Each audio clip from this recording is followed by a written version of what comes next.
We come now to the major faults of leaders who fail, because it is just as essential to know what not to do as it is to know what to do. 1. Inability to organize details. Efficient leadership calls for ability to organize and to master details. No genuine leader is ever too busy to do anything which may be required of him in his capacity as leader. When a man, whether he's a leader or follower, admits that he is too busy to change his plans or to give attention to any emergency, he admits his inefficiency. The successful leader must be the master of all details connected with his position. That means, of course, that he must acquire the habit of relegating details to capable lieutenants. 2. Unwillingness to render humble service. Truly great leaders are willing, when occasion demands, to perform any sort of labor which they would ask another to perform.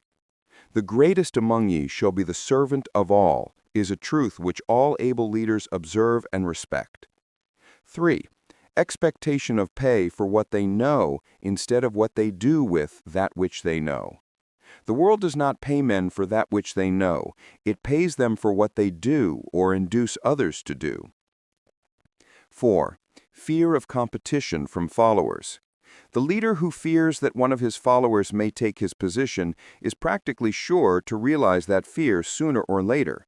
The able leader trains understudies to whom he may delegate at will any of the details of his position. Only in this way may a leader multiply himself and prepare himself to be at many places and give attention to many things at one time. It is an eternal truth that men receive more pay for their ability to get others to perform than they could possibly earn by their own efforts. An efficient leader may, through his knowledge of his job and the magnetism of his personality, greatly increase the efficiency of others and induce them to render more service and better service than they could render without his aid. 5. Lack of imagination. Without imagination, the leader is incapable of meeting emergencies and of creating plans by which to guide his followers efficiently. 6. Selfishness. The leader who claims all the honor for the work of his followers is sure to be met with resentment. The really great leader claims none of the honors. He is contented to see the honors, when there are any, go to his followers, because he knows that most men will work harder for commendation and recognition than they will for money alone. 7. Intemperance. Followers do not respect an intemperate leader. Moreover, intemperance in any of its various forms destroys the endurance and the vitality of all who indulge in it. 8.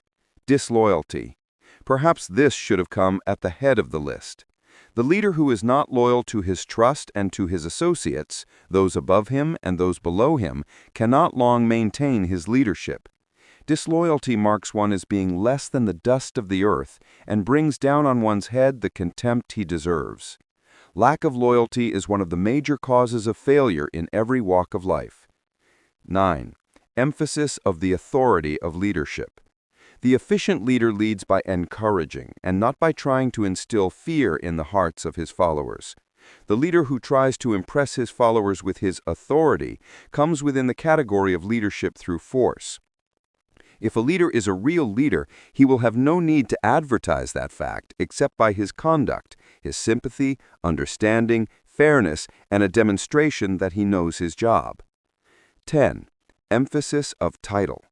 The competent leader requires no title to give him the respect of his followers. The man who makes too much over his title generally has little else to emphasize. The doors to the office of the real leader are open to all who wish to enter, and his working quarters are free from formality or ostentation. These are among the more common causes of failure in leadership. Any one of these faults is sufficient to induce failure. Study the list carefully if you aspire to leadership, and make sure that you are free of these faults.